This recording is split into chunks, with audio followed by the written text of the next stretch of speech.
before it's about money.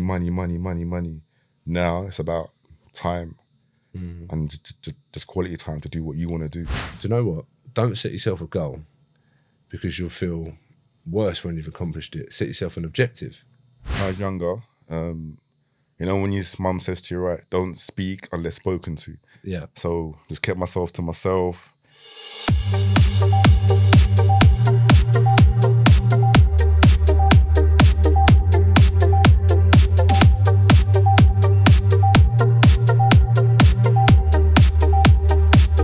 So on today's episode, we have the short lease king himself, Mr. Jason Patterson. But as you know, we'll strip it right back and get to know who Jason really is.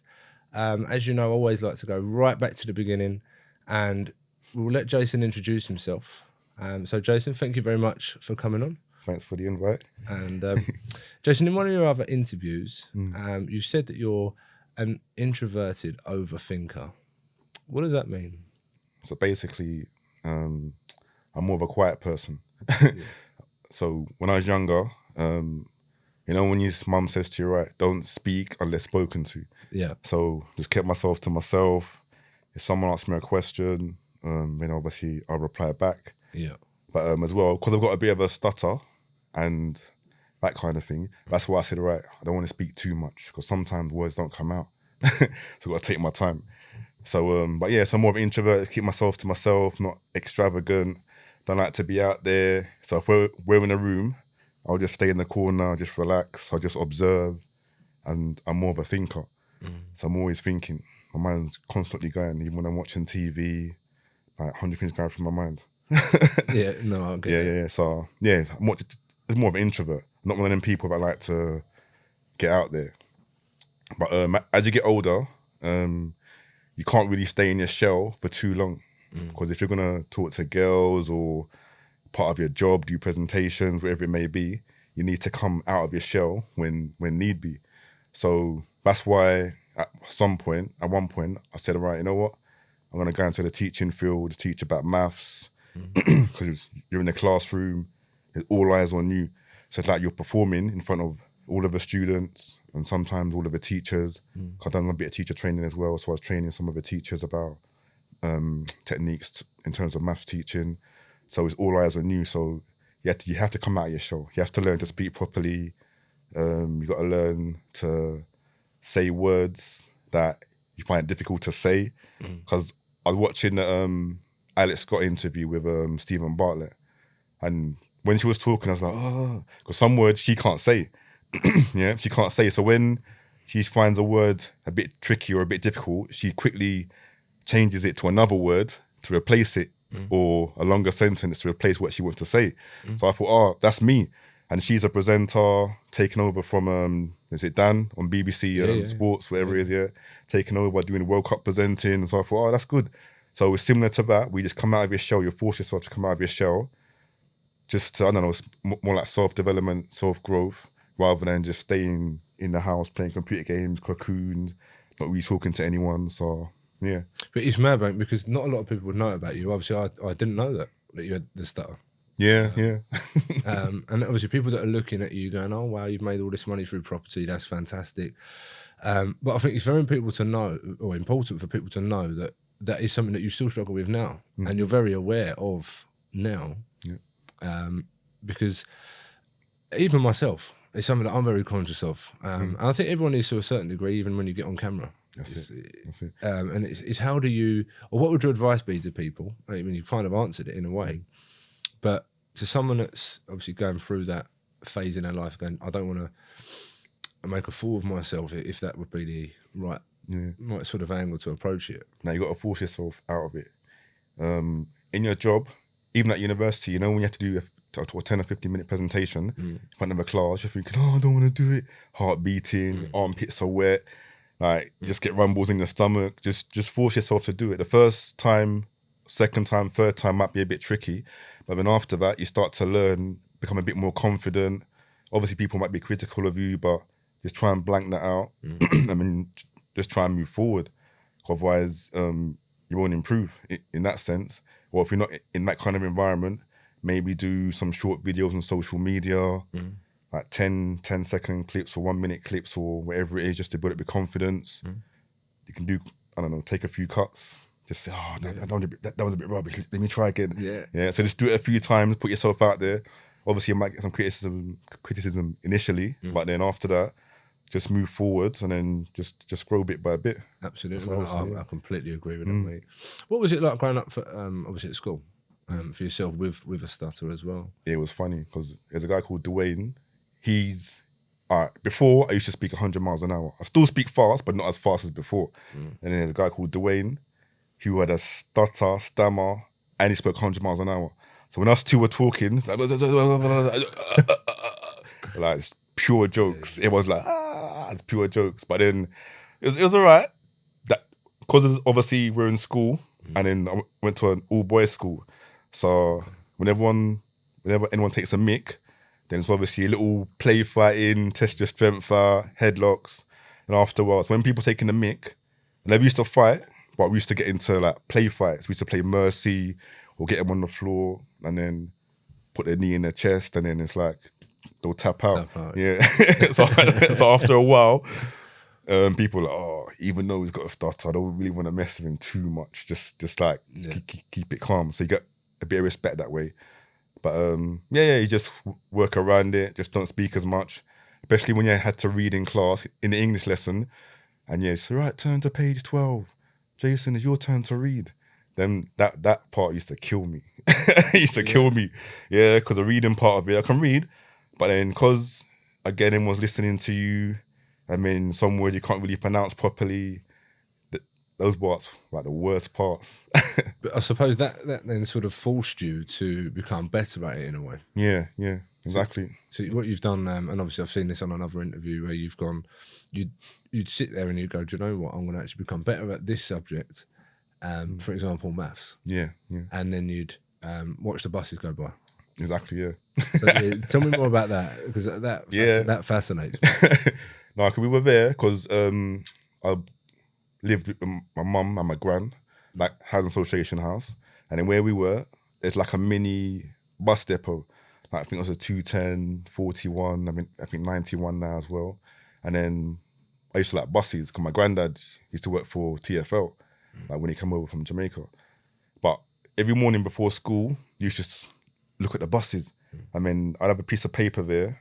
This is before primary school kind of thing. So I used to look at the buses, and then I'd have a piece of paper, and then I can't remember if it was a pencil or chalk, crayon or whatever, but I used to mark how many of those buses came or went past. So, but I was started to do tally charts before I even know about tally charts, if you know what I mean. Yeah. I started doing little bar charts, but I didn't know they were called bar charts. So tally charts, bar charts, I was doing before I got to school. And then I got into school, and then it's right, today we're going to be learning about tally charts. I was like, huh? I know this already, kind of thing. But I didn't know it was called that. And then bar charts, and then I used to put 91, 41, 210. Then I was to like Brent Cross. When I used to do my own little charts at home before I was taught in school. But I didn't know about that kind of thing until I got to school. So why, obviously growing up on that council estate, what was it like growing up there?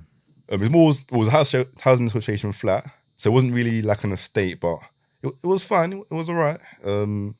Had obviously normal people around, as in like normal level people, as in like not higher class or just around my sort of level. Went to the park, played football. Obviously, you had the rude boys, you had the ones that played football, you had the computer game boys. It was all right. It was nice. Just hang out, just chill, play run-outs, run the flats, play had, play for local football teams. So it was all right. It was good. I mean, it's like a local. There's actually 2 or 3 local pitches, one AstroTurf, one like concrete, and then we used to go and play football there. So the lot from up the hill used to come down, the lot from Crouch End used to come up, or the one from Holloway. So now and again, like on a Sunday evening, for example, a lot of the team used to come from different areas just to play, and it's like 2 and off kind of thing. It was good. But yeah, it was nice. It was nice growing up. I think it's important that people recognise that it doesn't matter where you come from, as long as you put the graft in. You can get to wherever you need to get to. Exactly. You don't always have to have money to make, to be successful. Because I'm a very similar background to yourself. Come from, it was council estate, and then through pretty much hard work, determination, I've got to where I am now. May not be in the same situation as you or others, but really what the success means to you as an individual. And anyone that listens to that, it really is determined by you. Really, where you want to get to. You're right. But I mean, what sort of drove you towards the sort of property world? Not wanting to work. Well, there's a mixture of things, but one of them was getting up. I'm not a morning person, so I had to get up 6:30 in the morning, get ready, obviously go to work, and then he had some, with a teaching one anyway, he had marking to do afterwards. So if you got like 11 or 12 classes, so you got like 10 classes, just keep it simple, and it's like 25 people per class, but it's 250 pieces of work like to mark regularly, and you don't always get time to mark it in like school time. Sometimes you've got to take it home and then finish off a market. It's just a lot of work. And then if you want to get a little pay rise, like some people are striking now because inflation's high and wages are not rising with inflation, but you're asking for a little 3% pay rise, 4% pay rise, which the government may not give. That works out to maybe, I don't know, £60 a month or something like that after you get taxed and your pension and NI. £60 a month, it's like it's nothing. If I up one of my rents or two of my rents, that's covered easily, if you know what I mean. So there's a lot more easier ways to make money. So that one was one of the drivers, like not getting up early. Because some mornings now, if I don't want to get up, I just stay in bed. If I don't want to go gym, it's raining outside, it's blitz, it's snowing. I think, you know what, I'm just staying in today. Yeah, I have that choice. Where before, you get up and you're thinking, why am I doing this? If I just want to quit my job, I just want to leave. You know what I mean? But now, I've got the freedom of time, which is good. Another thing was my initial plan, why I started, was to move out of mum's house, because I couldn't afford to move out initially on my wages, because my Sainsbury's wage, my teaching wage, I did a bit of private tuition as well. But I done a spreadsheet, and I worked out that if I'd moved out into a 1-bedroom flat to live in, I'd be £50 down every month. But I thought, all right, that's not too bad.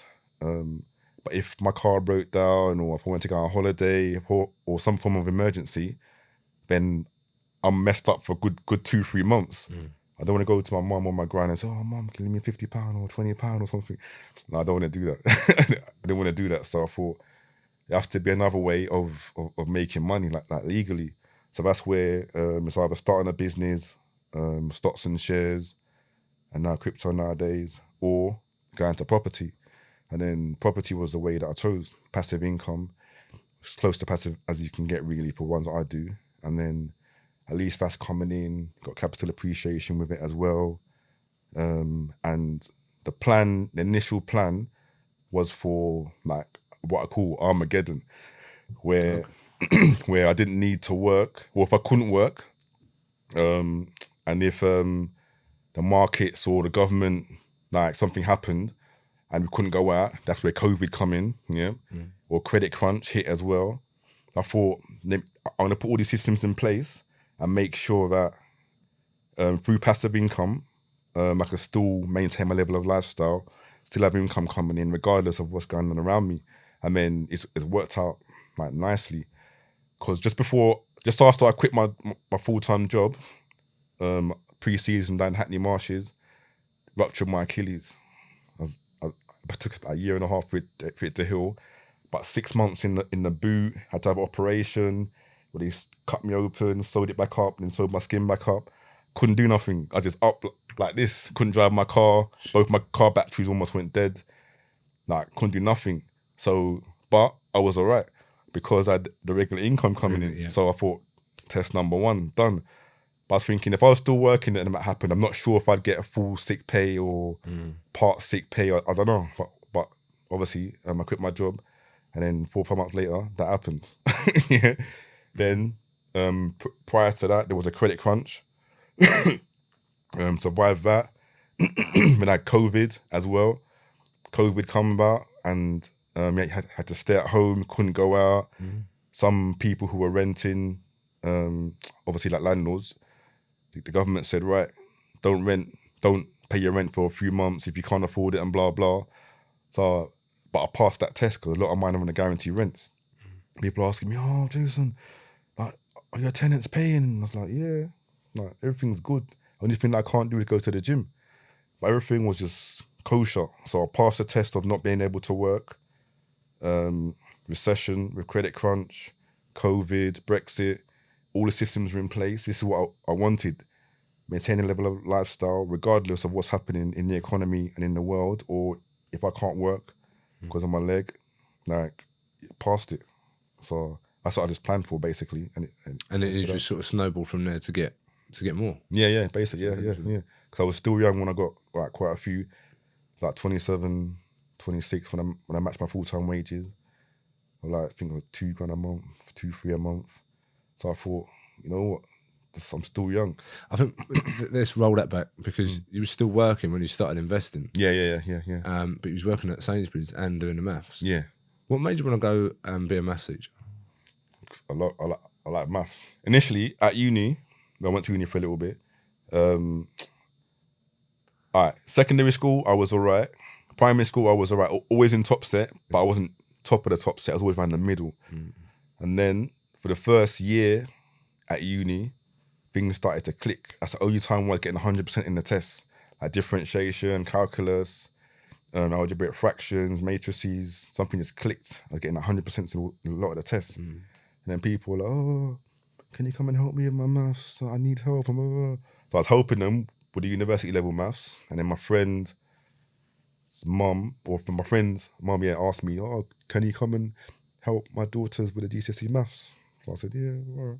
So I helped them with it, and then got referred to someone else, and then someone else after that. And then, so if you're doing all right, you'll get referrals, like customer referrals. We're not doing no advertising or nothing. And then it's just easy money coming in from doing that. So I got sidetracked because my initial aim was to go into like banking or investment banking or merchant banking, but somehow, I don't know, I just got sidetracked into the teaching. And then I was like, you know what, you might as well just like train to be a teacher and just teach. So you know what, might as well. So I went down that field, yeah. I just got sidetracked. But it wasn't my initial plan. What would you say has been the biggest impact in your life up to that point? Up until that point, up until before I started doing properties. Yeah. There's not much, really. Nothing really. Probably that was a life-changing switch, like career-wise. Sainsbury's taught me a lot. You got customer service skills. People obviously talk down to you as well because you've got a name tag on and you're putting out bread or putting out water or doing trolleys. So you get to understand people a bit more and, I don't know, the way they act, what they think of you, what they think of the job. Like corporate, like politics, because I was asked to be manager in Sainsbury's or like my department because I've been there for so long, for 11 years. But I said no, because I saw how the managers were being treated by the managers above. And then you're asking for a little pay rise and it's like, it's not worth the stress. Like just for an extra, you know what I mean, £100 a month, £200 a month. So I don't know, it wasn't any defining moment, but I just learned a lot based on the simple, basic jobs and from Sainsbury's really. And then, it wasn't much really. I can't say much. No, I mean, what about sort of, again, what people have got to understand from yourself is that you've replaced your income whilst working at Sainsbury's in 11 years. Yeah. And that's hard. I mean, did you raise finance or did you do that all from saving money and then investing? Yeah, all from saving. Because in school, gotta go back again. In school, we used to get like £1 pocket money. So that was our actually dinner money. And then we used to obviously pay for your dinner, get your food, your drink, and then that's it, it's gone. But I thought, if I do that every day, there's no extra income coming in. So what I done, I started to buy multi-packs of like Coke and stuff. Then go into school, I keep 1 or 2 for myself, and then I sell the other 4.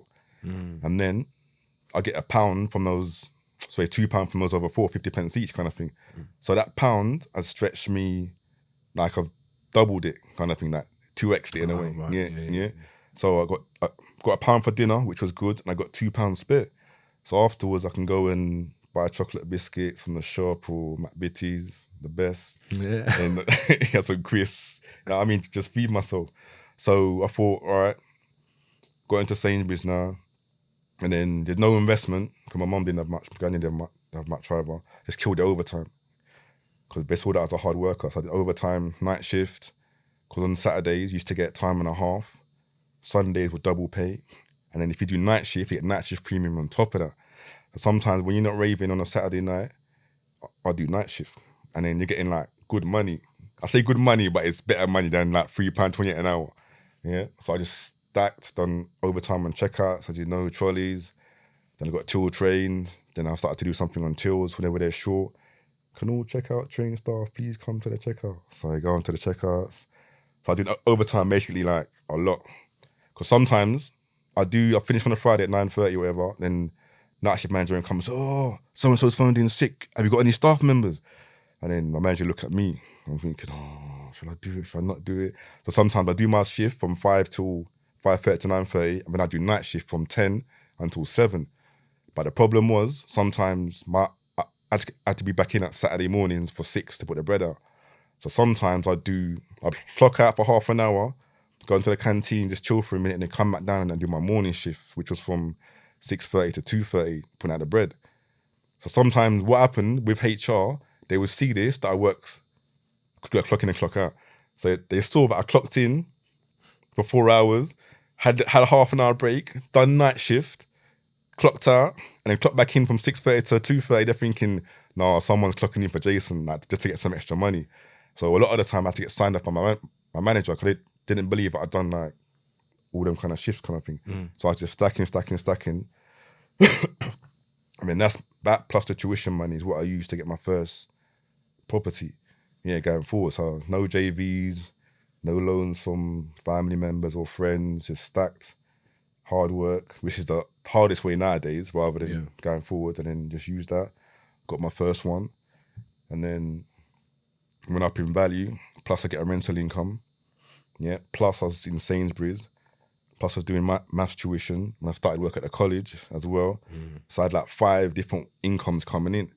So that stacked for me again to get another one. And then, like I said, within 18 months, that one went up by about, I think it's like 18, 19% or something like that at the time. So I took out about 30, 35 grand out of it, the first one, plus my savings, plus Sainsbury's, plus the college money, plus the rental income from the first one. And then I was able to buy another 4 with that money. Because at the time, you could put down 15% deposits. Right, okay. And that was in London? Yeah, in London, yeah. Shit. And then for my own one, I put down 5% deposit, which is 100 grand for my first residential 1-bedroom flat. So I put down 5 grand for it with the Halifax, and then that was all right. And then the other ones I had to put down 15% deposit, but they're a bit cheaper, so I built up towards that.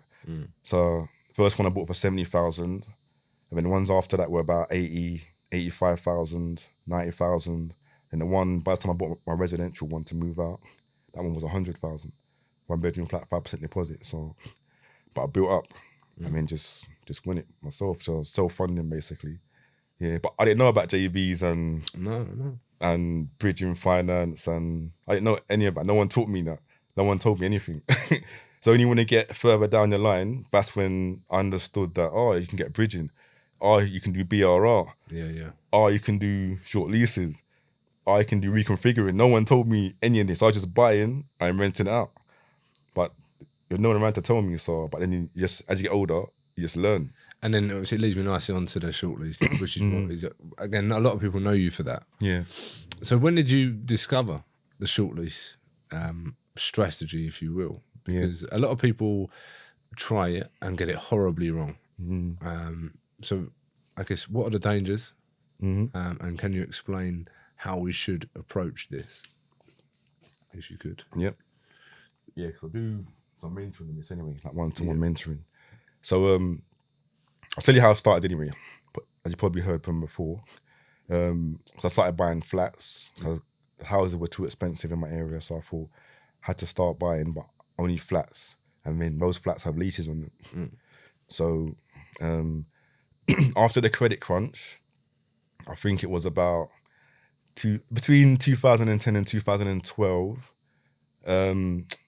BM Solutions, or Birmingham Midshires nowadays, they restricted their lending. I had about 7 or 8 with them, and then after that, they said that you couldn't refinance. Well, I couldn't refinance anymore because their limit was down to like 3 buy-to-lets or 4 buy-to-lets at the time. So you can stay with us, went on to the variable rate, which is like 0.99 above base rate. But I was happy because rates just went straight down. So the amount of money I was making like per property. So, oh, you're changing to a fixed deal? I'm like, no, I'm staying on the variable rate. Yeah. I'm not changing over. Interest rate's like 0 point something percent, you know what I mean? I'm paying peanuts. So, but they said, yeah, you can't take any funds because we've changed our criteria now. Only allowed, I think, like I said, 3 buy-to-lets with us. But you have 7 or 8, it's fine, you can stay, but no further lending. So I thought, all right, because the interest rates are so good, I'm making big chunks of cash per month after the rentals, like mortgage being paid, I'm just leaving it. But then I thought, you know what, let me just take 4 of them out and move them over to TMW, which is the mortgage works. So I did that. 3 of them had decent leases, which is above 80 years. And then the last one had a lease which was, I think, 71 years. Or was it 70 years? And now, because of that, the surveyor from Connell said, oh, I don't think TMW will release the 30 grand out of this one for you. So I was like, is it? So yeah, because the lease is below 80 years, it's a bit short. So what you'd have to do is go get the lease extended, get it registered with Land Registry, and then send over the documentation to TMW, and then we'll release the rest of the funds for you. I said, okay, that's fine.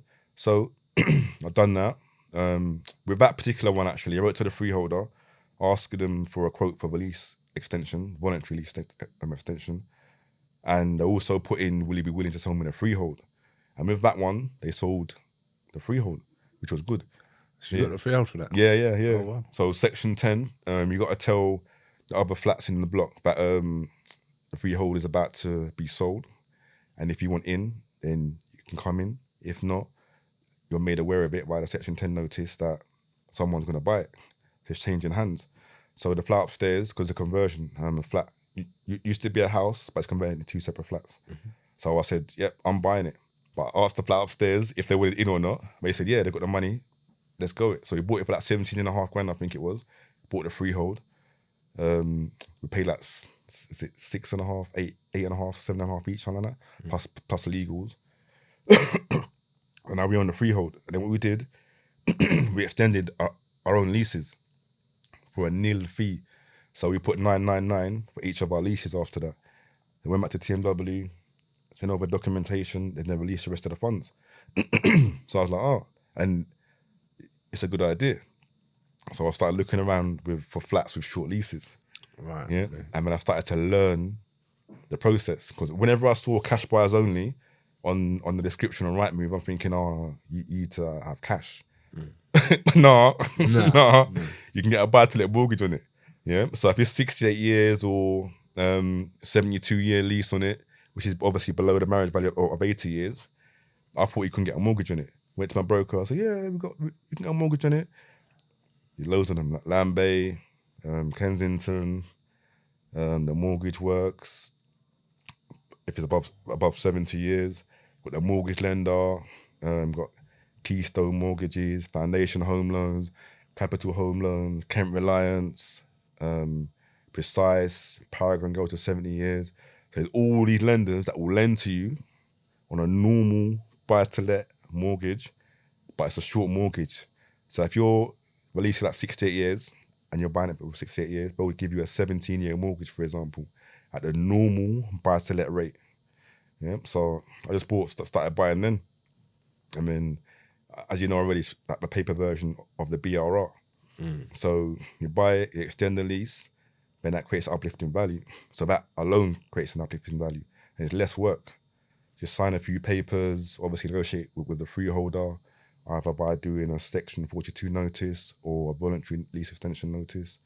And then you extend the lease, and then you can just pull out your funds after 6 months. Or if you're doing a bridging, you can release it like straight away.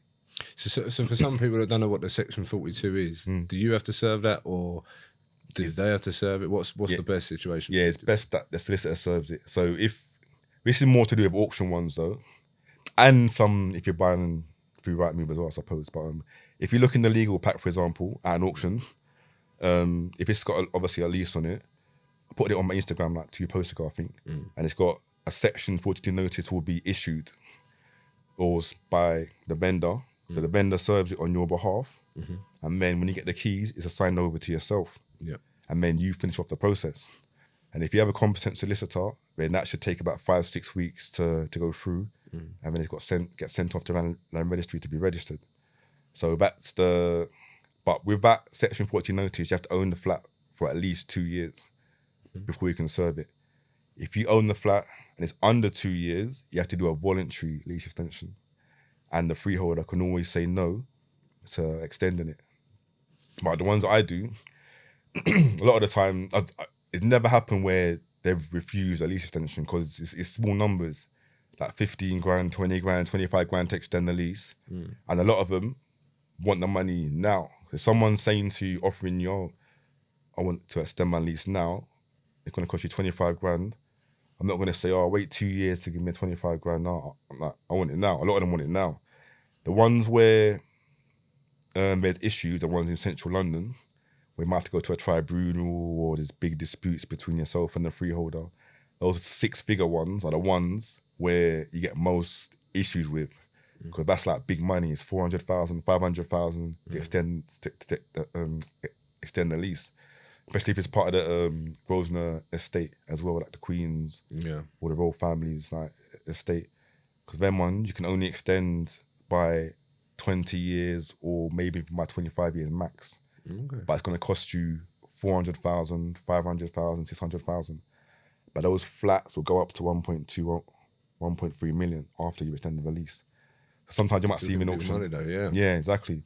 So on Clubhouse, not last year, I think the year before that, we went through a live example of that's like the audio app. Yeah. So we went for a live example on here of a flat in Mayfair.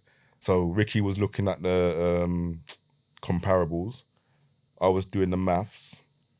I think Mensa was doing like some other like exchange rate value. He was going to rent it out basically and reconfigure it. So we seen one available for, I think it was like 250,000 or so. And then eventually it sold at auction for 300,000. Right? Along that road, it's one bedroom flat. Those flats are worth 1.2, 1.3 million. All right. The lease extension cost for that one, I think, would have been about 600k. So it's 300k to buy it, 600k for the lease extension, and then that brings up to about roughly 900k. When end value is like 1.2, 1.3 million. So you could effectively make a good 300, 400k, but it's big numbers to deal with. And the funding or the way to pay for the lease extension, the way that we did it was to rent it as an SA because it's in central London in Mayfair. So we configure it, 1 bed to a 2 bed, do up nicely, and then rent it out as an SA. And then for the first 2.5, 3 years, that SA money, plus a little bit of savings, will be a nice chunk towards paying off for the lease extension. And then after that, you either sell it or you refinance it and then just go again. But it's a bit of a delayed, like, profit. Yeah, when you start, I suppose when you start going into bigger lease extensions, that's, you've got to start thinking, right, okay, there's more profit here. Yeah. But you've got to start somewhere. Exactly. A situation I've actually found myself in before is the freeholder died. Okay, yeah. So, I mean, what would you do in that situation where I've looked to buy somewhere? This was in Essex, and it was for the life. How much we looked to buy it for? It was actually down the road I'd sold a house for. We made a very good profit on this one, and this was up for, I think it was around near the £200,000 mark, and the extension was only 25 grand. Yeah. And it would have gone. It was worth well over 250 grand, well over, and as it was, and it was 50 grand below market value, and it needed work doing, would have gone for a lot more. But what do you do in that situation? That being the executors. So say that person's obviously passed down to their son or grandchildren or whatever. So whoever's taking over control. If they have a will, by the way, if they have a will, it's easier. If they don't have a will, then it's problems. Yeah, that's what I found, mate. Yeah, because Yeah, I'm yeah. trying to find. I'm going on find a will. I'm trying to find out who owns this house because Yeah, there's a lot of money sitting in that. Exactly. There's like well over 100 grand sitting in this house. Did they have an executor? No, nothing. no. I'm trying to find out. All right. Well, they don't believe. Obviously, the agent doesn't believe. They've got a will. Otherwise, they'd find out because they're obviously trying to sell it. Yeah. I've already bought one down that road. Yeah. And they're going, oh no, we can't find them. But if we do, yeah. So what's gonna have to happen then is there's companies that can help you anyway, but yeah, it's gonna go via probate. Find out whoever's looking after the probate of that place. But if that person hasn't got a will and they haven't got any so-called like close relatives, then that property's probably might even go to the government. Well, so someone that's living there, Yeah. she's selling. Okay. However, the freeholder of the property, you've got to notify them. Yeah. And they've died. And they've died. Yeah. But who's... Yeah. So we need to extend the lease. Yeah. So she can't sell it at all. So she's in a predicament as well. Yeah, exactly. Yeah, you got to find out who's executor for that person. So she can't, and again, that's important for people to realise is that if you buy a house, even to live in, without looking at it as an investment, whether it be a flat, you want to, if you buy a house to live in and it is only a flat, you've got to make sure that the lease has got, I would say, 80 years plus. Yeah. Probably 90 years to be on the safe side. Yeah. Because this lady's in a very awkward position now because she can't extend the lease, even if she wanted to, and now she can't sell it. Yeah, it's not a nice situation to be in. You can get insurance, like indemnity insurance, in case the freeholder turns up. Obviously not going to turn up, but whoever claims the property going forward, like you're covered by this indemnity insurance. But step number one, you got to find out who is the next person in line to receive that property after they've died. So that's to go through probate. And then once it's gone through probate, if no one's come forward, then that's an issue. That can go to the government. Like I said, if a cousin or distant cousin or relative or family member comes forward and has taken possession of it, then speak to them or their solicitors direct. But it's a long process to wait for, though. Yeah, no, it's not. Yeah. It's obviously we moved on from that particular one, but it's just it's an interesting question to put to yourself. I don't know if you've ever come across that one. No, I haven't. No. Trust me to come across that one. But, exactly. Yeah, but it's again very important for people to realise that if the freeholder was to obviously one answer, that's a common one I've come across is like no, and we're going to put the premium up to 40 grand. You can negotiate. It's important for people to understand that. You've got to negotiate if you feel that it's worth 25 grand, for example, or 20 grand. And I think it's important as well. They will try and get a stupid amount off of you. Because they feel that they can. They'll just make a price up. What do you do in a situation like that? And obviously we'll discuss peppercorn ground rent as well. And I'll let you say that away. So I don't want to take that. You discuss what that. Yeah. No, what I've found with some of the flats, if it's a small flat, I say a small block, and it's an individual like you or myself that own it, their premiums are quite reasonable in terms of what they're trying to offer you. If you're dealing with a larger company and they've got like thousands or hundreds of flats on their books, then them ones try and fleece you a bit more. So what I've found is with one of them, this was a 2-bed, I think it was like 71, 72 years lease on it. They were charging like 22 grand for it, but I got one in that block already. I was like, that's a bit too high. I was expecting around 15, 16K. So we were going back and forth. This was a voluntary one, and they weren't budging. So I had to get my lease extension guy involved. He went round there, done a 22-page report, like £700 plus VAT, and then he sent that off to the freeholder, to the freeholder's solicitor, surveyor, And then after they've read that, they've come down in price to 15.5K. So I've paid my extra like £700 plus VAT for his services, but he saved myself, I don't know, 5 grand-ish, something like that overall. So it's worth it. So you have to get a reputable lease extension guy or woman involved. Get them to do the report and then let them send it off for you as well. And if need be, they can negotiate on your behalf if you can't do the negotiating or you've come to like your tether in that sense. But this guy he's been in the game for like 30 odd years, so I think he's well known in the lease extension industry. So whatever he says he's got some weight behind it behind him. Yeah. So that's the only one where I've had a little dispute with the freeholder. All the other ones, I negotiated a little bit and I've got it down by about 2-3 grand. But it's all small ones that I'm dealing with, between 15 and 25k, so nothing like heavy. But yeah, and I've agreed peppercorn ground rent as well, which means 0 ground rent. With a new law that's coming, which you know already, on the 30th of June 2022, any new lease extension should come with peppercorn ground rent, right? Now, what that means is, say you have 70 years left on your lease and then you extend it by 90 years, the new 90 years, once the 7 years is finished, will have peppercorn ground rent. But the current 70 years, they're allowed to still charge you the ground rent for those 70 years. But even before the 30th of June, I was still doing this anyway. So all of the new leases that I was doing, I was doing peppercorn ground rent from day one, not from when the 70 years expires. So that's what I've always done. I still want to be doing it going forward as well. So negotiate a new lease, 90 years above what it is now, or 125 or up to 99, but peppercorn ground rent from day one. Not from the start of the new lease extension part of it. Very important for people to recognise that and listen to and take you up on that advice, because you could be paying for additional money when you don't necessarily you don't need to be. Because they will fleece you. They will try and earn more money out of you where they can. Exactly. But yeah, I mean, what else do we need to know about short leases? I don't want to keep going around on that, but it's such a profitable strategy that people try and can get stung on. I believe, because it's thrown out there by training companies, training providers, and I think there's a common misconception that you can earn a lot of money out of it, that people don't really know how to do the numbers, if I'm honest.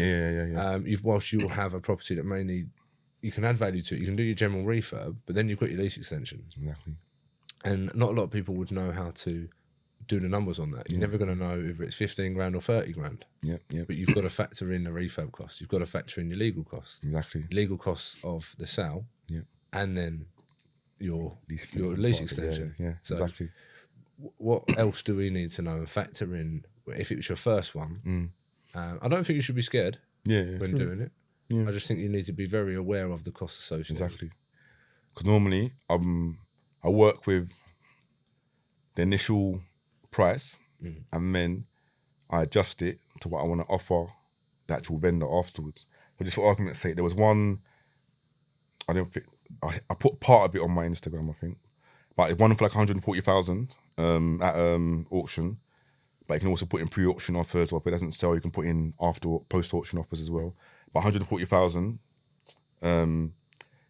we found out roughly what the lease extension costs will be. So we can do that by using an online calculator to start with. Use about 2 or 3 different ones to get a rough idea. I emailed my lease extension guy, it's a surveyor, and he comes back with an accurate quote as well, because he's got the calculator, all the spreadsheet on his computer, so his one's like dead accurate. So he's like my secret weapon. And then, so I've got that there. And if there's a Section 42 notice in there as part of a legal pack, or if it's from the open market, then the estate agent can ask the vendor if they've had an idea of how much it will cost. So those are the 3 main ways. But Andrew's like the main guy that I get my quotes from, along with the lease extension calculator just to back it up. So just for argument's sake, this one is 20 grand to extend it based on the research that I've done. So 140 plus 20 grand to extend it. Then you got to pay for your legals, the freeholder's legals, and the surveyor, lease extension surveyor, if need be. It's roughly about 3.5 grandish. So let's just say like 25 grand, in total. And then you've got stamp duty to pay for. Then you've got the purchasing cost of that property itself, like you mentioned. So all of that might come to about, just say 4,200 for the 140 grand, That's 3% stamp duty, plus 1.5 for legals, looking at about 5-7, and then maybe a little bit of other little bits. Just say like 10 grand, just to make it simple, So 140 plus the 10, that's 150 plus the 25. That's what's that, 195-ish, something like that. Yeah, something like that. So you, in theory, would want that flat to be worth a minimum of like 235, 240 minimum, if you're looking for that 20 to 25% kind of uplift, if possible. So if the flat in that area doesn't really go for that kind of value, then you need to come down in price and offer maybe 130, 125-ish, and then adjust accordingly towards your end value. So if you're going like 130-ish or 125, then that end value of the flat can be around 220, 225 possibly, and you're still making your margins. So I'll start off with what the actual price is, do all of those things what I said, look at the end value, and if it's realistic based on the comps in that area, then great. If it's not, then I have to come back down the ladder, and then that will determine my asking price, what the asking price should be in order to go forward. I think it's a very sensible way. I mean, I do it in a very similar way, but I will start with always the end in mind. Yeah. What is it at the end value? Yeah. And then I'll just go, right, bang, bang, bang, work my way through, and I'll go, right, that's my offer. But yeah, it's a very, very similar way of doing it, mate. Yeah. But yeah, I mean, that's pretty much covered everything about the property. Thanks very much for doing that, guys. If you ever want to reach out to Jason about the property stuff, he does a lot of mentoring on it. I think you've recently started that, haven't you? Yeah, about 8 months-ish. Yeah. Because people keep on asking me, oh, what do you do this? So I thought, because I do a lot of tuition anyway, like one-to-one tuition. Yeah. I've been doing that for a long time for maths. So I thought, you know what, let me just do some one-to-one Zooms with the property individuals. So I get them started in the property game. Put up a plan. Then we're like, oh, I got 20 grand, I got 30 grand, but I don't know what to do with it. Yeah. So basically we just go through all of the options, whether it's BRR, whether it's short leases, whether you buy inside London, whether you buy outside London, like in Liverpool or Doncaster. We just go through all the options, and then I'll leave that with them and say, right, wherever you think is best for you and your situation, you choose. And then also do like one-to-ones with like what we just mentioned just there. I found a property at auction. I've seen it for this price. Can go through the figures to make sure I'm doing it right. So when I put in an online like offer going forward. I mean, I've got other people that want to do a BRR. Some guys have got like 600 grand and wants me to help him spend it wisely. Yeah, like what's the best, most effective way of doing that? So I'm helping people in that sense. So some of them are just one-offs. Some of them is ongoing, like once a month. So they're held like accountable for their actions, like homework in a way. So I say, right, what have we done last month? Oh, I phoned up the agent. I looked at 50 properties, went to go and view 10 of them. So it's like homework basically. Yeah. And then the other side of it is those ones. I've given them that 1 hour Zoom, and it's gone well. And I've had 2 or 3 sessions, and they're thinking, you know what? I need you to hold my hand all the way through.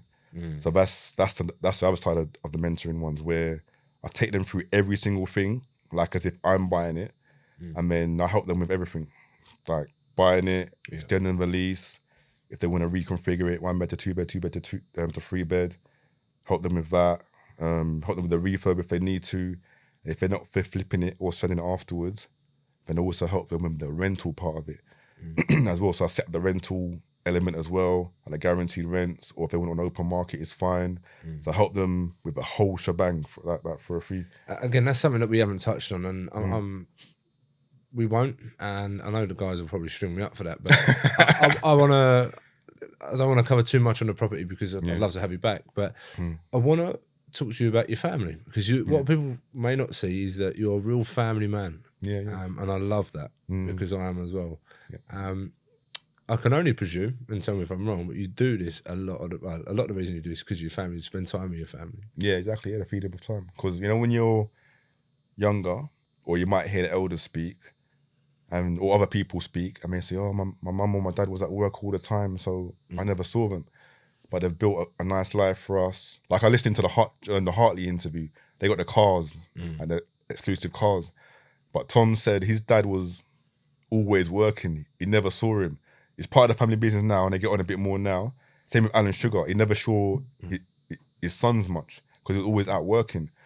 So I thought, all right, I took it in.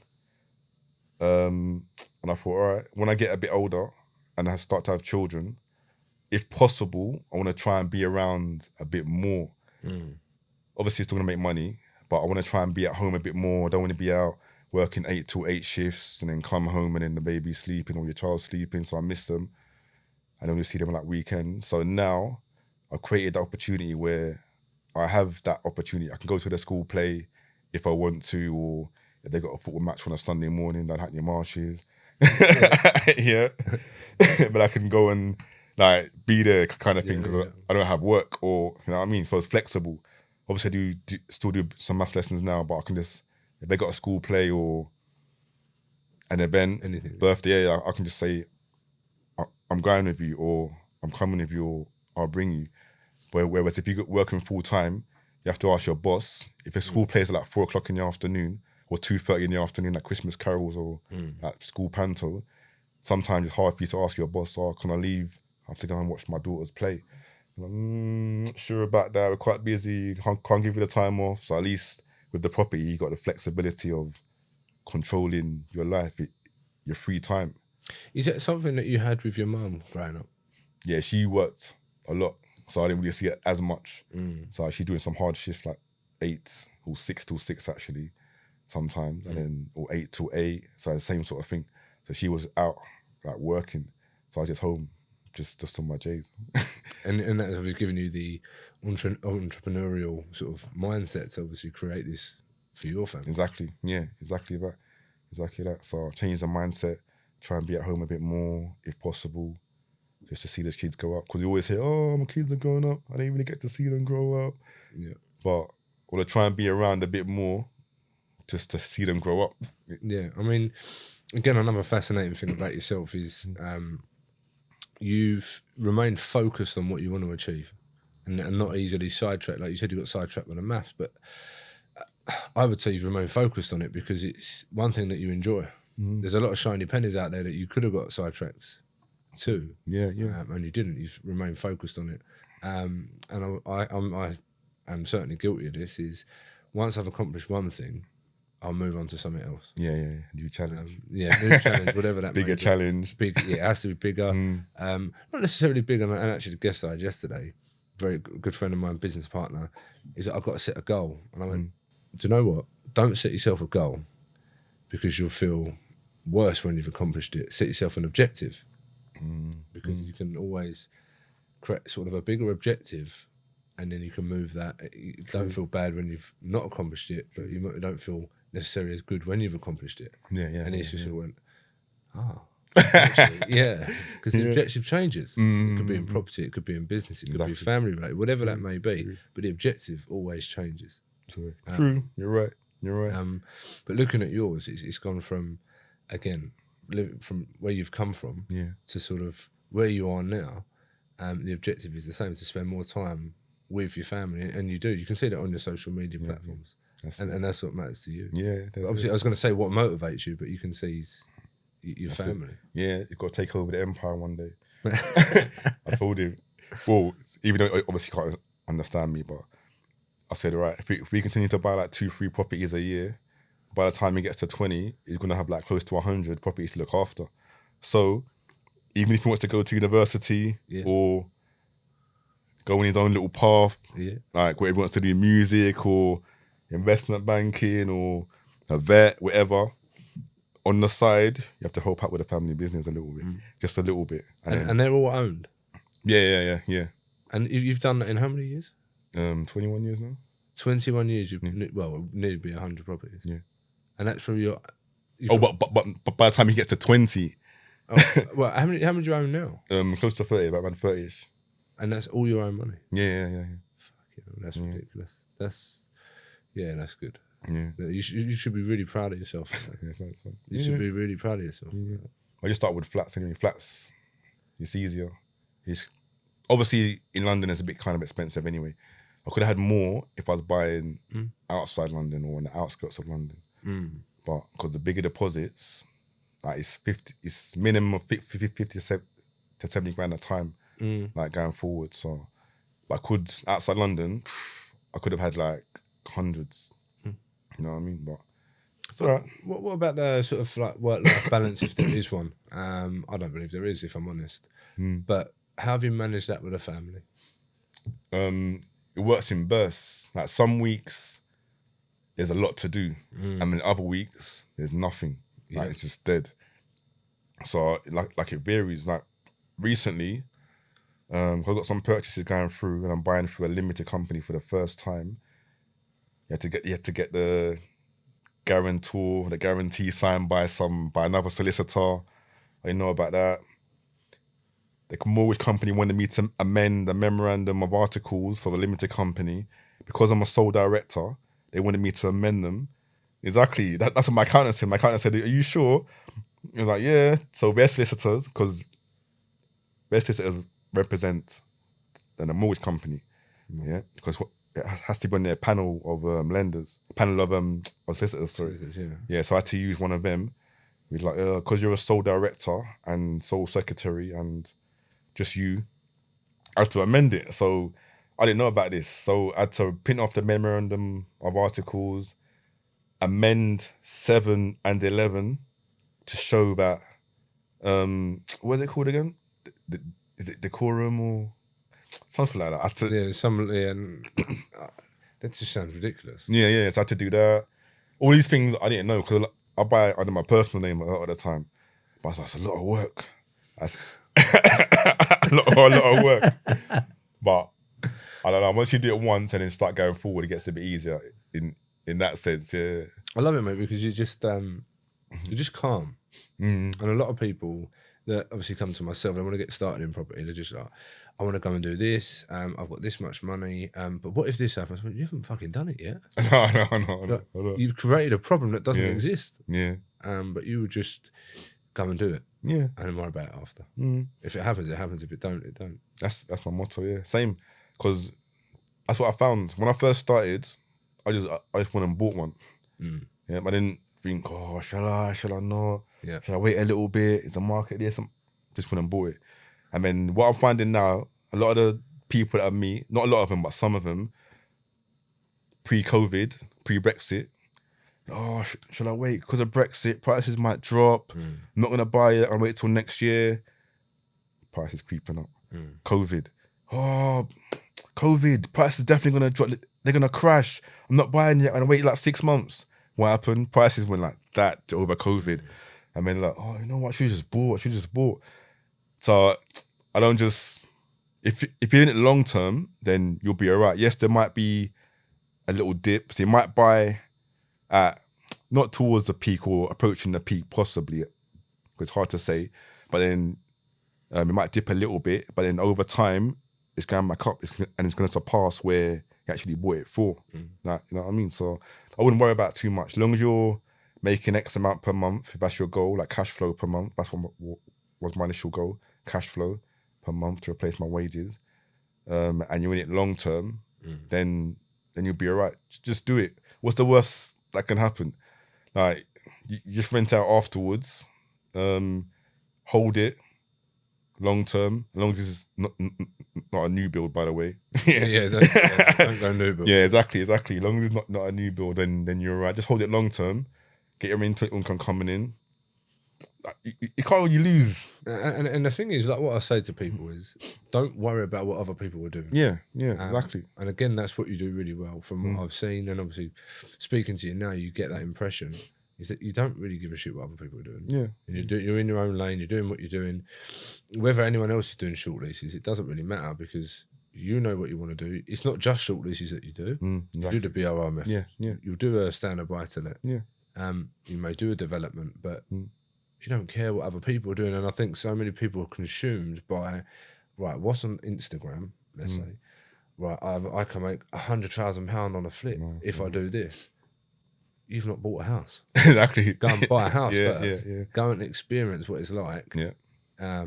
If you want to do, I want to do SA. You don't, as your first one. Yeah. Just buy a house first. Well, you might want to, but you need to experience the process to understand it. Yeah. But yeah, I think there's so many people that are consumed by this glamorous lifestyle that people say they live, Yeah. but don't always. Exactly. That's what I find as well on social media, actually. Yeah. I've been to some of these events and then like property events. And then, like you said, you see some of these guys and you're thinking, oh, they're doing really well. And then when you speak to someone else or speak to them, it's not fully the same way. No, Like, no, of course it's not. It's portrayed differently. Yeah. So it seems like a bit more, like you fake it till you make it kind of thing. It's yeah, that's basically, yeah. A lot of these, well, again, the training companies probably make more money out of the training. Well, they do make more money out of the training than they do the actual properties. They probably earn, well, I would say, and this is a punt, I don't actually know this, they probably do more developments, probably 1 or 2 developments a year, than own property. True. Because the amount of money that the guys pay them to train them, Exactly. they'll pump that money into a development. Exactly. Maybe 1 or 2 a year. Yeah. And it would make sense for them to do that. That's it. Rather than, say, myself or you going to buy a normal vanilla buy-to-let. But don't forget, guys, that cash flows. And it will stay there. You have to be reactive and go and find a new plot. Don't get me wrong, getting paid nice chunks of money is great. But if that's not what you want to do, that's it. Stay in your lane. Exactly. Stay in your lane. I said the same to another guest. I mean, you may know him, James Sahota. He stays in his lane. He don't come out. If he wants to, he will. And then he'll come back in. But he's very focused on what he was to do. Exactly. Especially with the flats. Not many people like flats because you've got service charge, you've got ground rent, you have to answer to the management company sometimes. But people don't like that. But I don't mind it because it's bringing my cash flow per month. It's all right. So I don't bother what people's. You know what I mean? No, we had one, and do you know what? You could. It was a shame because the reason we had to sell the one I just bought. And it's such a shame because it works perfect. Major works charges. We had that, but as well, we had. I was going to turn it into service accommodation because that's the background, and it was right by the seafront. And I thought the issue was with the management company. You could have sneezed loud, and there would have been a complaint. Right. Do you know what? What can I sell it for? Because I can't be bothered with. I slam a door, someone slams a door, and we get a complaint. Because you can imagine with SA, exactly, it's going to be an issue. Yeah. Best to buy a house if we can do it an SA in that sense. And then, or even if the house is 2 flats, top floor, bottom floor, it's all right. Or just buy a house and rent it as an SA rather than 100%. Yeah. But I mean, to be fair on that one, we made a nice profit. That's right. And then we reinvested in. We've done exactly the same thing with somewhere else. Okay. But it was a shame because it literally was a stone's throw away. Yeah. So, it was just a shame. But what was your biggest achievement? I think just being able to leave work like successfully, and what I said, planning for Armageddon, because that was my plan. I didn't know I was planning for Armageddon, but I didn't know what Armageddon in what form Armageddon came in. But it came in COVID, like I said, came in Brexit. Came in a credit crunch, and my business systems functioned, like flourished fully all throughout those periods. So I was happy. That's what I was planning for. So I don't know. My biggest achievement probably just getting enough cash to leave work and maintain the level of lifestyle that I got now, and just feel comfortable. Just give yourself the freedom of time. So you have the choice to do what you want. You can work for fun. You can go and play football. I have to start playing PlayStation again soon, FIFA with the little one. I'm retired, but I'm about to get back into it again now because he obviously gets older. Just having the freedom there, just like options, going on holiday when you want. If I want to give myself a pay rise, then I can. If I just increase the rent slightly, no need to go on the picket lines. Like, we want more. It's like, you look back and you're thinking, if only I'd known kind of thing. But I don't know, just that basically, and trying to help people move forward, just see the light, just have something on the side. Even if they want to leave employment, that's fine.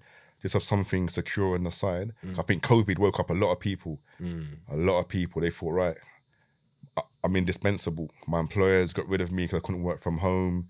I've been put onto universal credit. I had to restructure my job or restructure the company. So they restructured the jobs. You had to reapply for your own job. Made redundant. It's just a big mess, a big mess. But at least you've got your own thing there. Yeah. Passive income coming in. Like you're in control. Mm. And I used to worry about employers changing. Like for example, I don't know if you know Yana Mines, like with the cars. Yeah. He wraps the cars. He's moving over to urban, up in Milton Keynes. That's been their successful business like 15 years, I think, something like that. A lot of them staff probably thought, I got a job for life. Not a lot job for life, but like job for a long time. It's secure, yeah. And then the lease on that property's come up, and I'm assuming that the rents have doubled or at least close to double because you have to renew it every so often. And then he decided to move to Milton Keynes.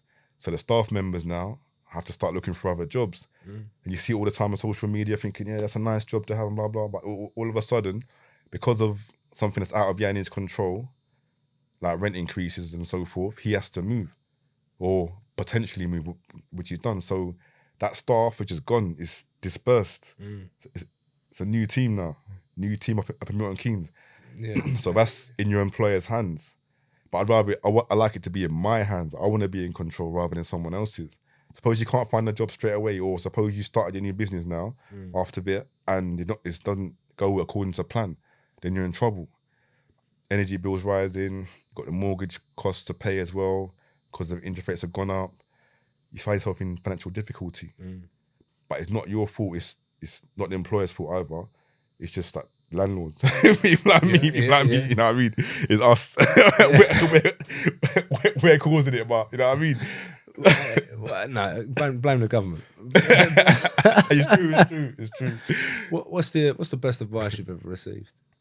I think AJ, back in the day when I went into the agency, the estate agent, I said I wanted to buy like 4 properties in one go. He took me under his wing a little bit and showed me the way, because he showed me a little bit about BRR and reconfiguring, how to pull your money out and use that to either grow or fund your lifestyle. So what he told me back then opened my eyes to property a bit more. Like I said, I didn't know about BRR. I was like, what? You can do that? Like, I didn't know. So not just one piece of advice, but he's the one that gave me property advice in general and opened my eyes to it as well, like moving forward. So in my head, I started to formulate strategies and plans so I can move forward and just progress in the property game. Yeah. Wicked. And what about what is a life well lived for you? All right, this could be a long one. I know you've got a short time now, but I read the book, Tony Robbins' book, and in his book, you've got different sections, obviously. You've got financial independence, you've got financial freedom, and you have ultimate financial freedom. So I made a spreadsheet. All right, I'll just give like a little overview. Financial independence is like when you're making enough money to pay for your bills, like utility bills, your mortgage or your rent, your council tax, all the basics. And after that, financial freedom, start to build in things like gym, 2 holidays a year, a decent car, maybe 2 city breaks to abroad, like in Europe. And then you start to build up your cash flow and what you need to do, and you move over to the ultimate financial freedom section. So now I'm in that section there. So at the moment, I've got options of living like the best life. So you can go on 4 big holidays a year. Yeah, can't at the moment because a little one, but I mean you got a minimum of like 4 city breaks to like Germany or Italy or Milan or whatever it is. Yeah, stayed at the Armani Hotel, nice hotel over there. Went to Portugal for like 4 or 5 days, just the small ones. Then you got the big ones like Dubai or Jamaica. Yeah, so that's all on there. Buying the car that you want. Yeah, so I bought my nice car, got a second car as well. So on that list is the blueprint for you to lead your best life from that ultimate financial freedom spreadsheet. So, but the ultimate aim is to have the freedom of time. That's the ultimate aim. Yeah. Yeah. And then, but yeah, from then it's all listed. basically. That makes sense. Makes complete sense. Yeah. What about the happiest moment of your life? What's that mean? Probably when the little one was born. Yeah. Do you know what? Every dad that's ever been asked that question said the same thing. Yeah, exactly. No, I'm the same, mate. It's How many have you got, kids? I got 3. 3, okay, right. 3, yeah, I've been busy, mate. Well done. Well, I mean, what's something that you no longer value that you feel that other people do?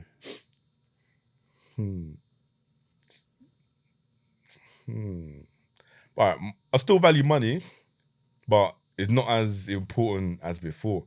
So I'm doing deals, and then obviously I'm making profit per month. But I don't really. It's not about the money anymore. It's just I know other people be like, yeah, I want to make this, want to make that, but I just want to, I don't know, just build a portfolio still rather than like. Yeah. I've got the minimum point, like the minimum amount now, so I don't need any more, but I just keep going anyway, if you know what I mean. So I don't really value money as much. I should, but I don't really value money as much. I just value time more than anything. That's the most valuable commodity, time. Yeah. Before, it's about money. Now it's about time and just quality time to do what you want to do. Yeah. No, I completely agree with that. And what sort of one inadequacy that you believe that you have that you can start working on as of tomorrow? Maybe getting up a bit earlier. Because all you hear is all these guys, yeah, I'll get up at 7 o'clock in the morning and do my workout, check my emails and then do this and do that. Me, even now, the little one's starting to wake up late. Like today we got up at like 9:30. Yeah, so I'm thinking, oh, this is good. She's sleeping later. Rather than waking up at like 7, 8 in the morning. So I was thinking, oh, you got the daddy G. So, but yeah, no, that's probably the only thing really. You get the wife on, see what she says. Exactly. And then my last question, I always wrap the show up with this, is Jason, how are you doing? I'm good. Apart from this cold that I had last week or week before that, 39 degrees fever. Internally, I'm all right. A bit weak, but not too bad. But apart from that, I'm fine. Looking forward to Christmas. Just chilling, relaxing. Last Christmas, I had COVID. I binged Dynasty. I said it, Dynasty. And then this Christmas, just gonna chill now. Just gonna chill and relax. But I'm fine overall. I'm good. Wicked. Apart from my health. Appreciate it, mate. Thank you very much for coming on the show.